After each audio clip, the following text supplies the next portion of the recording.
ឈើឆ្កាងទ្រង់សុគតតែរួវិញហើយប្រយ៉ាងស្បើយពីតោគ្រប់យ៉ាងអីលើទ្រង់គង់លើបលានាខាងស្នំនៃព្រះចេស្តាទ្រង់មកទៀតស្រង់អ្នកជឿឡើង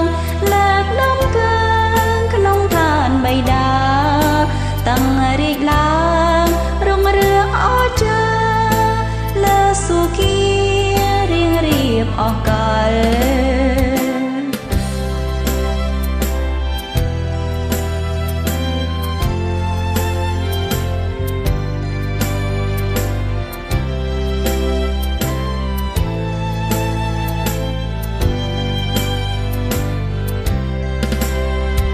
គ្រីមកប្រសូតជាមនុស្សជួយសង្គ្រោះឲ្យរួចពីបា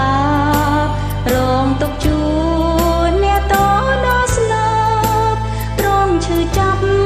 នៅលើឈើឆ្កាងទ្រង់សុគតតែរួចវិញហើយប្រោយ៉ាងស្បើយពីតោគ្រប់យ៉ាងអីលើទ្រង់គង់លើស្នំនៃព្រះចេស្តាទ្រង់មកទៀតស្រង់អ្នកជឿឡើងលើកនំកើងក្នុងឋានបិតាតាំងរាជឡើងរុងរឿងអស្ចារ្យលើសុគារៀងរៀបអស់កល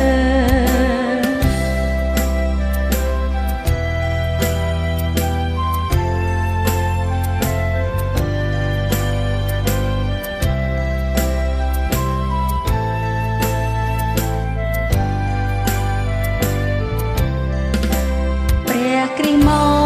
កប្រសូតជាមនុស្សជួយសង្គ្រោះឲ្យរួចពីបា